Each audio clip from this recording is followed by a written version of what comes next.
Misericordes sicut pater, miséricordieux comme le Père. Luc 6, 36. Sœurs et frères, paix et joie. Demandons la paix au Dieu de toute paix, in aeternum misericordia eius. La terre attend l'évangile du royaume, in aeternum misericordia eius. Joie et pardon dans le cœur des petits, in aeternum misericordia eius. Serons-nous les cieux et la terre, in aeternum misericordia eius. Nous prions ainsi au deuxième dimanche de Pâques, consacré à la divine miséricorde. Nous célébrons la source jaillissant du côté du Christ, d'où l'eau et le sang ont coulé. Il s'agit doublement des eaux du baptême qui nous purifient de tout péché, et du sang versé, gage de l'alliance nouvelle et éternelle pour la rémission des péchés. Plongés dans la mort et la résurrection du Christ, nous devenons le peuple qui lui est consacré. Au dimanche de la miséricorde se joue ce dialogue entre Thomas l'incrédule et le ressuscité, qui préfigure le dialogue de l'humanité blessée avec le cœur de Dieu. C'est aussi la première Pentecôte où les disciples reçoivent l'Esprit Saint et sont investis du pouvoir des clés. Nous célébrons donc les entrailles maternelles d'un Dieu Père et miséricordieux. Sa miséricorde est de toute éternité, car son nom est miséricorde.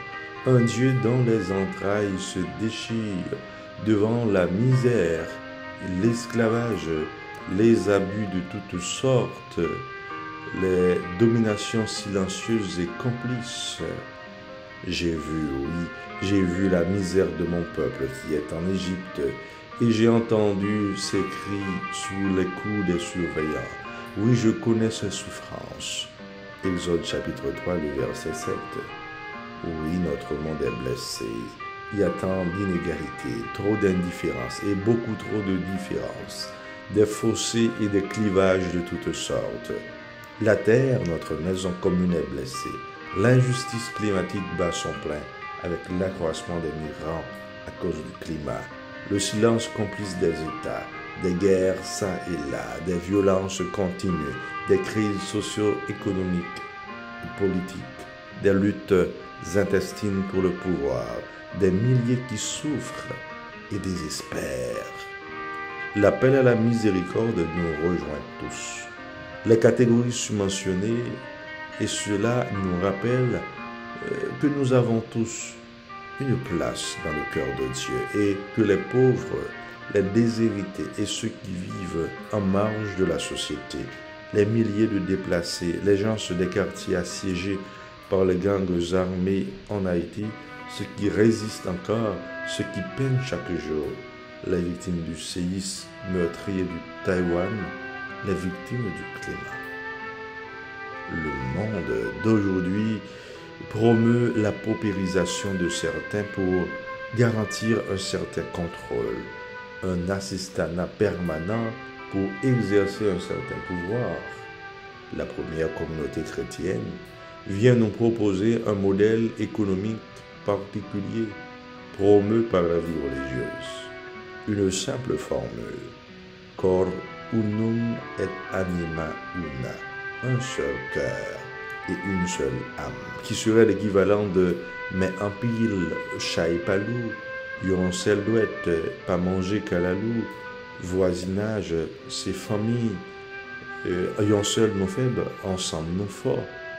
Je me répète, il y a 3 ans de cela, je disais, l'aggravation de la crise multifactorielle est la conséquence de notre incapacité de nous soutenir, de nous faire confiance, de nous mettre ensemble pour partager un projet commun, un projet de société où tous les intérêts personnels deviennent secondaires, là où nous pourrions commencer à construire sur de nouvelles bases.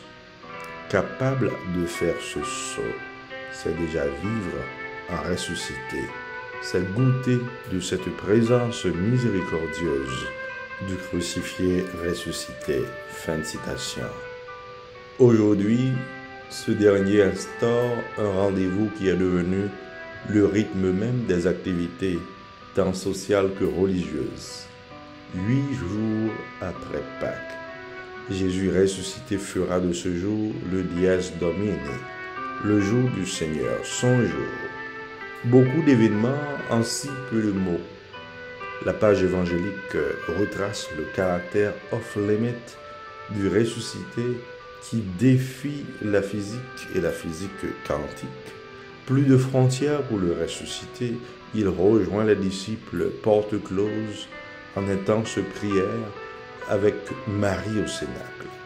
Ses premières paroles qui seront redondantes furent « La paix soit avec vous ». Nous sommes troublés, nous en avons besoin. Rassurez-vous aujourd'hui que Jésus est là au cœur de nos vies pour nous offrir cette paix. Il a souffert, il est crucifié et ressuscité pour se solidariser de nos souffrances. Ce sont les marques d'un amour inconditionnel et sans mesure, comme mentionné par Jean, qui laisse toucher Thomas. Ce dialogue symbolique entre le corps du Christ et les droits de Thomas nous épate encore. C'est Dieu qui nous laisse toucher son corps meurtri par nos péchés, portant les cicatrices d'un amour oblatif, signe de la miséricorde du Père. Aujourd'hui, c'est nous qui lui infligeons d'autres cicatrices par les blessures que nous infligeons à nos frères et à la nature, à nos sœurs, à notre mère terre. Nos actes de barbarie, nos munitions sont les véritables instruments de supplice pour des tueries de masse, l'assistanat et le blocus d'un peuple meurtri au nom de l'amitié. Osez, n'est-ce pas? Jésus se présente donc comme l'icône de la miséricorde du Père. Ainsi, Thomas, après avoir touché ses plaies, professe sa foi. Mon Seigneur et mon Dieu. Heureux ceux qui croient sans avoir vu, dira le Seigneur. Nous avons donc bénéficié de cette nouvelle béatitude qui nous fait faire un saut dans la foi. Puis Jésus souffla sur les disciples. C'est une Pentecôte précoce qui investit les disciples du pouvoir des clés, qui les restaure dans leur mission et chassant de toute peur, refait leur confiance pour prolonger l'œuvre du Christ. Ainsi en est-il pour nous au baptême. Nous sommes renouvelés par le Christ, marqués du sceau indélébile de l'Esprit Saint. Nous appartenons éternellement à Dieu, miséricordieux. Sœurs et frères, soyez miséricordieux, comme notre Père, comme votre Père est miséricordieux. Misericordes, sicut pater. Que nous sachions nous prendre en main et communier aux souffrances des autres pour construire non pas une communauté de blessés, mais une communauté vivante, aguerrie par les blessures et les plaies du Christ, par l'eau et le sang sortant de son côté transpercé, signe de la miséricorde du Père. Que la paix du Christ devienne un jour une réalité complète, que les miséreux ne cessent d'espérer et qu'en nous, le Seigneur augmente la foi. Amen.